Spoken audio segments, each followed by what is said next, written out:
Hello everyone, welcome you all in Anjan classes, the Commerce Hub again. Today we will discuss cost sheet format. So let's start handshake with cost sheet. बड़ा easy सा concept है ये। Cost accounting में एक topic आता है cost sheet. Simple cost sheet है, जो कॉमर्स के अकाउंट्स के स्टूडेंट्स हैं उनको मालूम है क्योंकि उन्होंने पढ़ा हुआ है balance sheet. So balance sheet में भी जैसे हमें पता है कि कोई ऐसा हार्ड एंड फास्ट रूल नहीं होता है एसेट्स लायबिलिटीज़ की, आपने एक शीट तैयार करनी होती है। सेम यहाँ पे आपने क्या करना है, जैसे कि इसका नाम है कॉस्ट शीट, सो आपने क्या करना है, कॉस्ट जितनी भी टोटल कॉस्ट होती हैं उनकी आपने एक शीट तैयार करनी है। So let's start. सबसे पहले क्या है, इसमें आपके चार जो हैं पार्टीशंस होगी। फर्स्ट पार्टीशन आपकी होगी प्राइमरी कॉस्ट की, जिसमें आपके सभी डायरेक्ट जो भी आपके खर्चे हैं वो आएंगे। फिर आपकी सेकंड होगी आपकी वर्क्स कॉस्ट की, और उसमें सभी आपके फैक्ट्री एक्सपेंसेस आ जाएंगे। देन आपकी होगी कॉस्ट ऑफ प्रोडक्शन, उसके लिए आपको ऑफिस और एडमिनिस्ट्रेशन के एक्सपेंसेस चाहिए। And last one will be your cost of sales और कॉस्ट ऑफ गुड सोल्ड। तो उसके लिए आपको क्या चाहिए, आपके पास सेलिंग एक्सपेंसेस।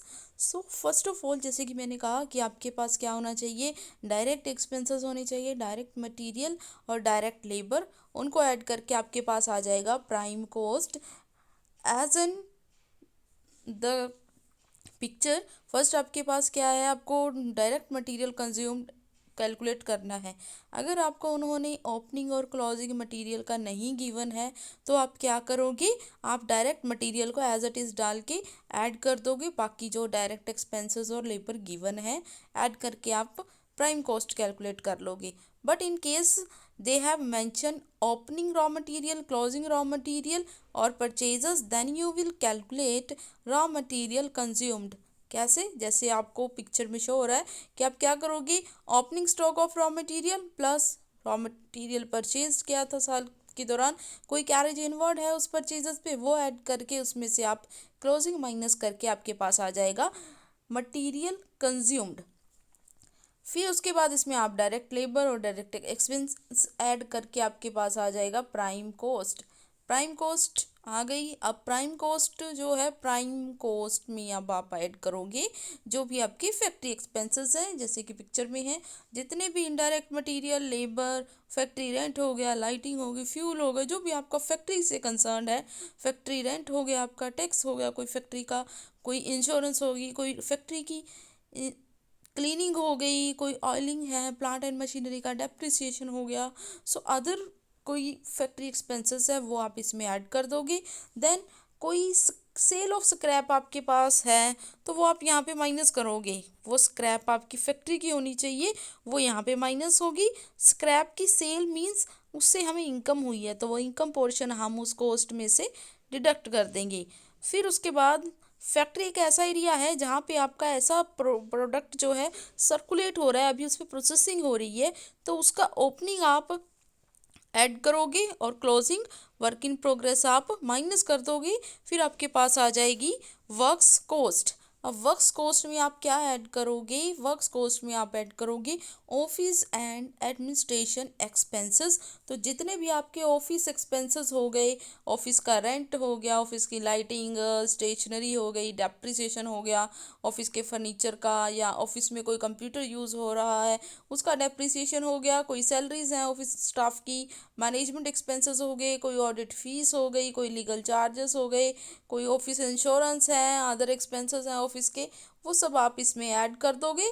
आपके पास आ जाएगा कॉस्ट ऑफ प्रोडक्शन। अब कॉस्ट ऑफ प्रोडक्शन में आपने दो चीज़ें और ऐड करनी है।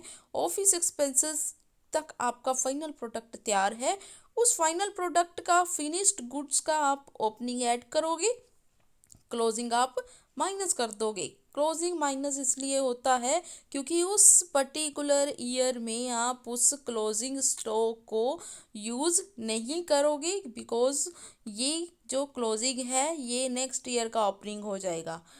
और जो प्रेजेंट आपके पास ओपनिंग स्टॉक रॉ मटेरियल का, चाहे आपका वर्क इन प्रोग्रेस का, चाहे फिनिश्ड गुड्स का शो हो रहा है, ये कौन सा है, जो पिछले साल आपका क्लोजिंग था। तो इसलिए ओपनिंग स्टॉक आप ऐड कर दोगे, क्लोजिंग माइनस कर दोगे, आपके पास आ जाएगा cost of production of goods sold. ऐसी गुड्स जो आप एक्चुअली आपने प्रोड्यूस की और उसको आपने सेल के लिए मार्केट में लेके जाना है। अब सेल के लिए लेके जाओगे तो आपके पास क्या होंगे, कुछ सेलिंग एक्सपेंसेस होंगे। So selling and distribution expenses आप इसमें ऐड कर दोगे। वो एक्सपेंसेस आपके वही हैं, कोई सेल्समैन की सैलरी है, कोई शोरूम है या कोई उसका रेंट है, कोई शोरूम के एक्सपेंसेस हैं, उनकी लाइटिंग हो गई शोरूम की, कोई एडवर्टीजमेंट एक्सपेंसेस हैं, ट्रांसपोर्टेशन एक्सपेंसेस है, वेयर हाउस का रेंट हो गया, वेयर हाउस स्टाफ हो गया, या कोई डेप्रिसिएशन हो गया वेयर हाउस की, वहाँ पे जो भी कुछ आपने यूज़ किया है उसका डेप्रिसिएशन। सो इन चीज़ों को अगर आप ऐड कर दोगे आपके पास आ जाएगा कॉस्ट ऑफ सेल्स और टोटल कॉस्ट। सो ये पूरा प्रोसेस था टोटल कॉस्ट को कैलकुलेट करने के लिए। अब बारी आती है कि टोटल प्राइस में आपका कॉस्ट प्लस प्रॉफिट होता है। तो इसके ऊपर क्या है, आपको अगर उन्होंने कहा है percentage of profit calculate on sales, तो जितनी परसेंटेज है वो आप प्रॉफिट की किसके ऊपर कैलकुलेट करोगे, सेल पे। तो ऐसे आपके पास प्रॉफिट आ जाएगा। प्रॉफिट कैलकुलेशन के भी 2 से 3 मेथड्स होते हैं, वो मेथड्स हम नेक्स्ट वीडियो में डिस्कस करेंगे।